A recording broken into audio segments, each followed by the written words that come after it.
आइए सुनते हैं आज की कहानी आदमी का मन।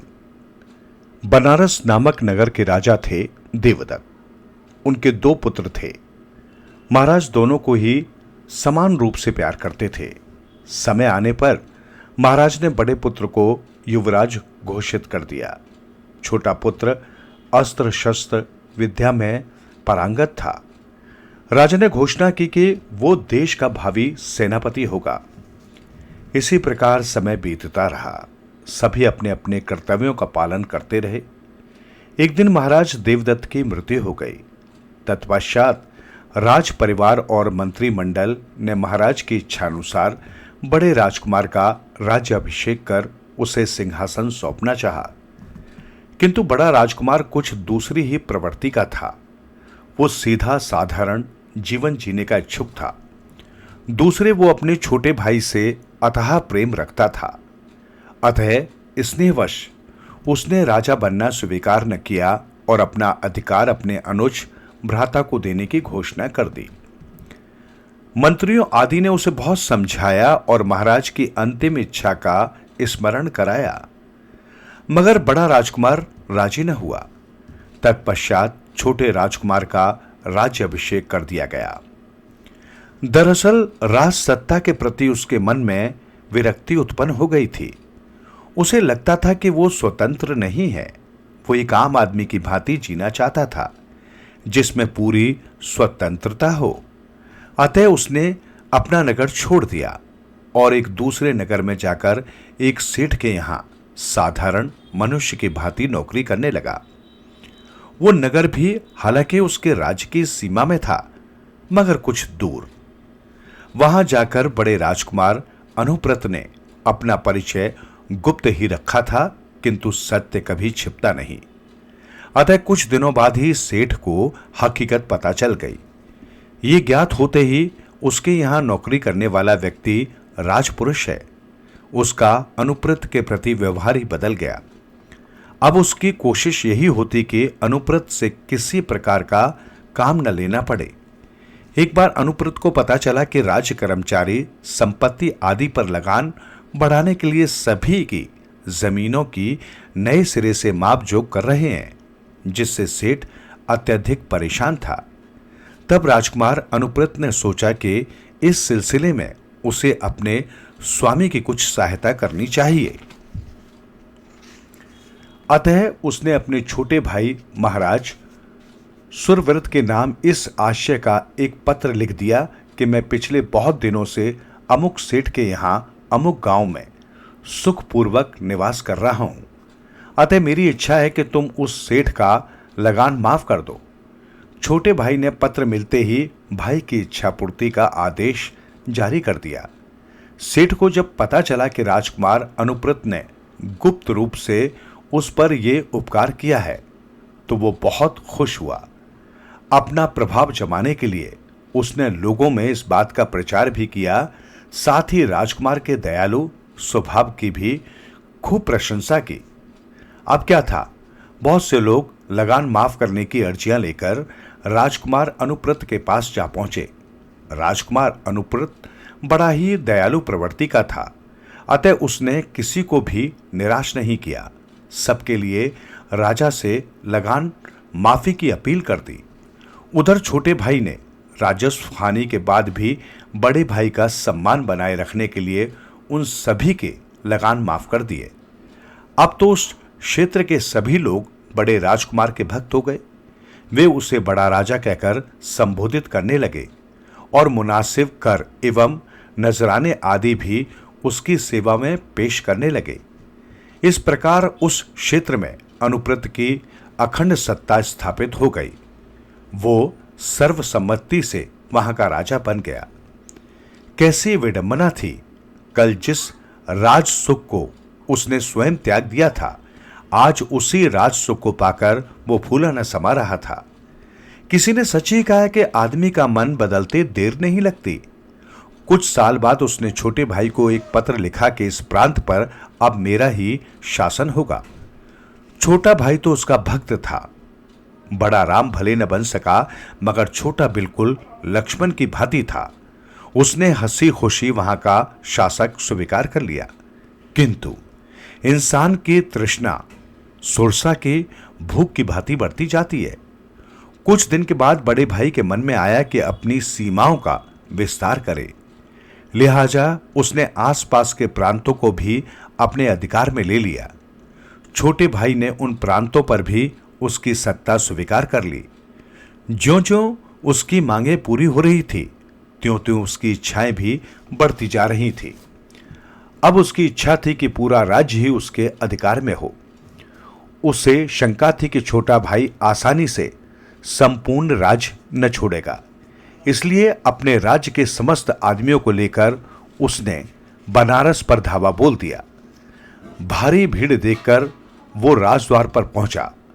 वहां से उसने छोटे भाई के पास राज दो या आकर युद्ध करो की चुनौती भेजी। छोटा धर्म संकट में पड़ गया। आत्मसमर्पण करने से लोग उसे कायर कहकर धिक्कारते और युद्ध में बड़े भाई को मारने से भी उसे अपयश ही मिलता। बड़ी विकट समस्या थी। बहुत सोचने और विचारने के बाद छोटे भाई ने बड़े भाई को उसको दी हुई चीज वापस कर देने का ही निश्चय करके उसे सम्मानपूर्वक लाकर सिंहासन पर बैठा दिया। अब बड़ा राजकुमार बनारस का राजा हो गया।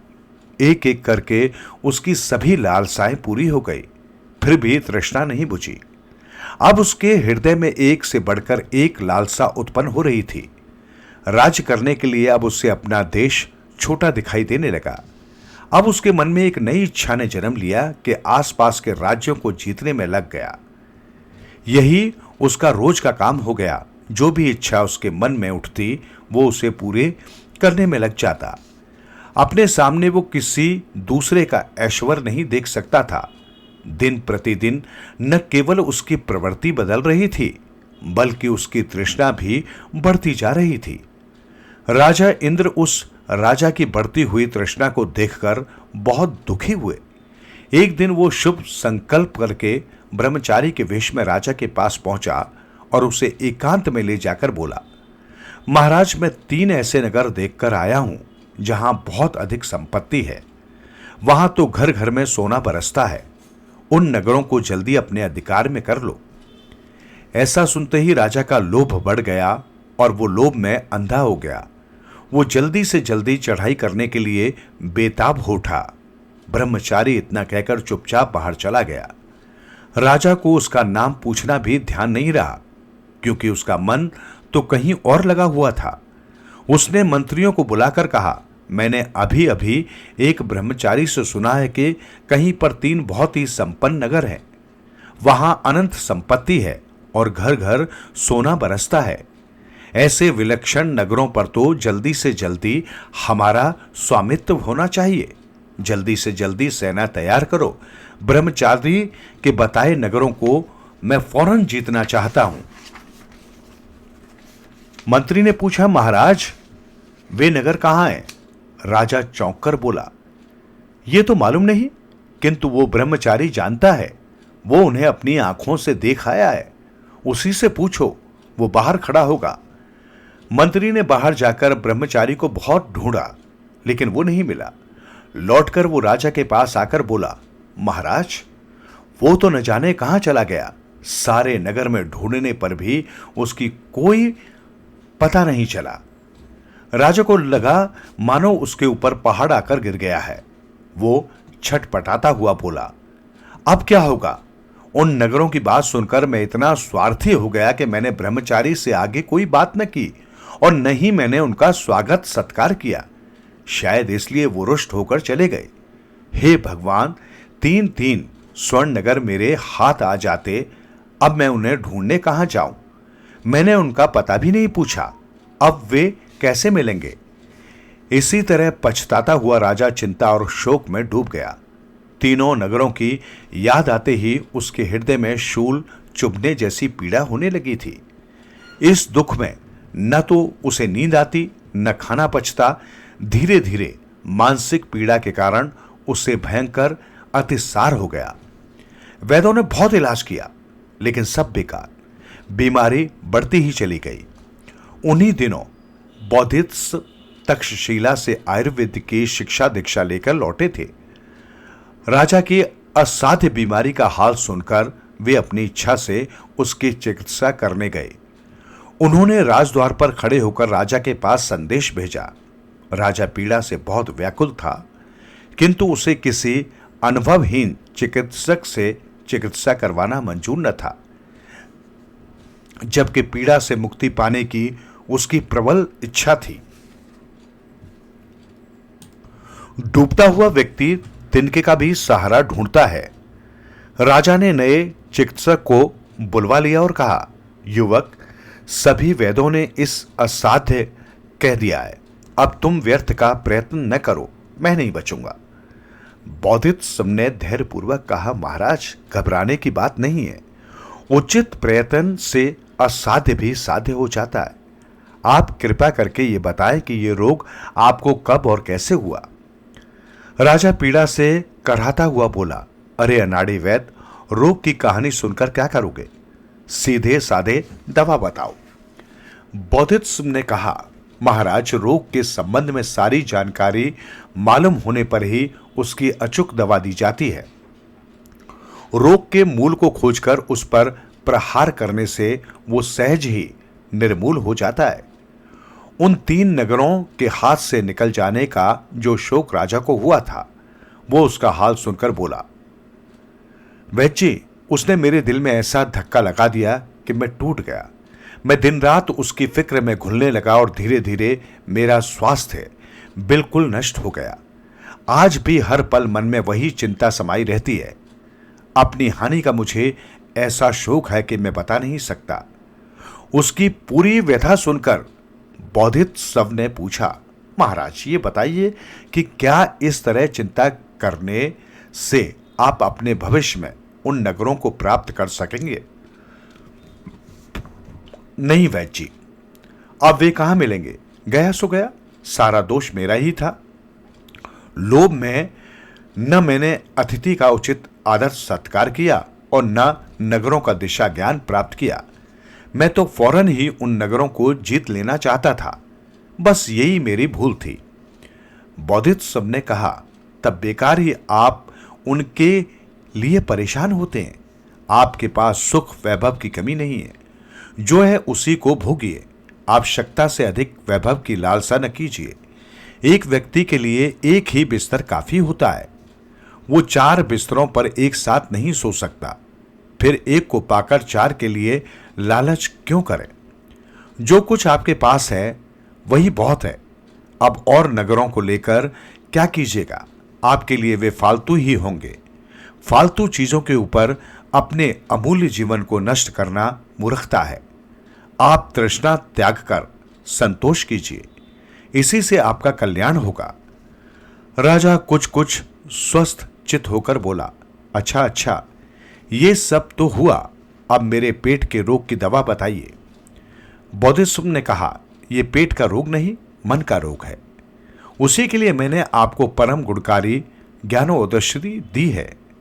आपको उसी से लाभ होगा। चिंता से दुर्वासनाओं को निकाल दीजिए, अब आप स्वस्थ हो जाएंगे। राजा ने बोधिसत्व के कहने पर पराय धन की तृष्णा त्याग दी। उसने बीती बातों के लिए शोक मनाना छोड़ दिया। उसका मन स्वस्थ और शांत हो गया।